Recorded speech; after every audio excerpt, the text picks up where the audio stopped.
देश की राजनीति से एक चौंकाने वाली खबर सामने आई। भारत के 14वें उपराष्ट्रपति जगदीप धनखड़ ने अपने पद से इस्तीफा दे दिया है। कारण बताया गया है स्वास्थ्य संबंधी परेशानी, लेकिन सियासी गलियारों में इसके मायने इससे कहीं ज्यादा निकाले जा रहे हैं। बहरहाल आज हम बात उस पर नहीं करने वाले हैं, हम बात करने वाले हैं जगदीप धनखड़ की कहानी के बारे में। वो कहानी जो उनके निजी जीवन के बारे में है।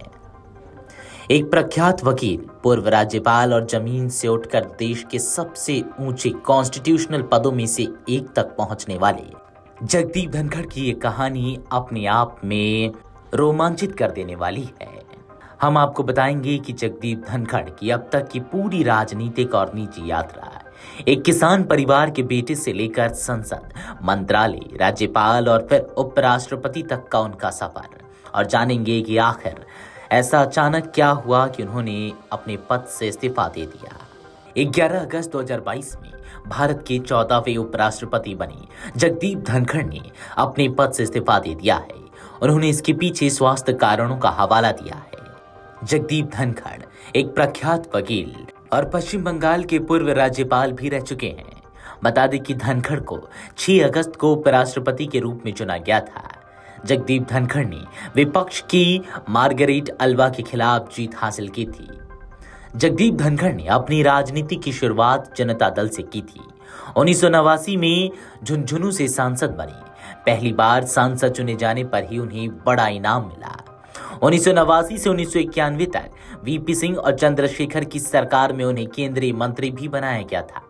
हालांकि जब 1991 में हुए लोकसभा चुनावों में जनता दल ने जगदीप धनखड़ का टिकट काट दिया तो वह पार्टी छोड़कर कांग्रेस में शामिल हो गए और अजमेर के किशनगंज से कांग्रेस पार्टी के टिकट पर 1993 में चुनाव लड़ा और विधायक बने।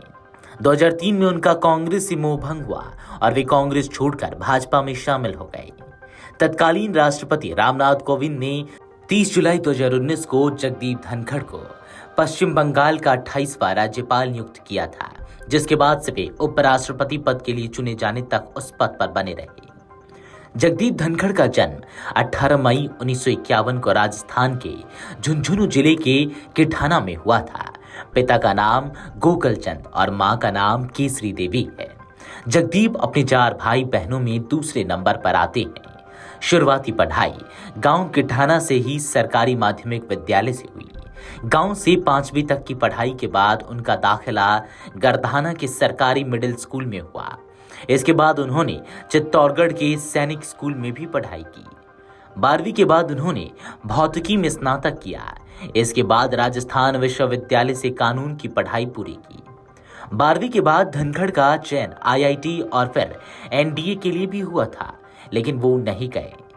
स्नातक के बाद उन्होंने देश की सबसे बड़ी सिविल सर्विसेज परीक्षा भी पास कर ली थी।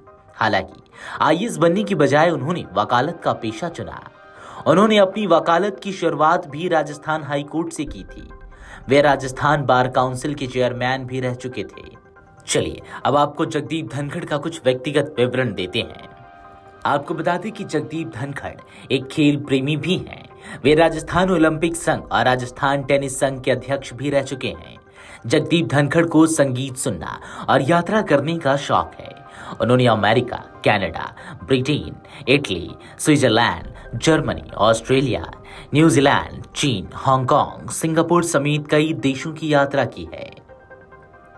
तो ये थी छोटी सी कहानी, लेकिन अपने आप में प्रेरणा से लबरेज, क्योंकि इसमें हमने देखा कि कैसे एक छोटे से गांव का साधारण परिवार का लड़का कैसे उपराष्ट्रपति के पद तक पहुंच गया।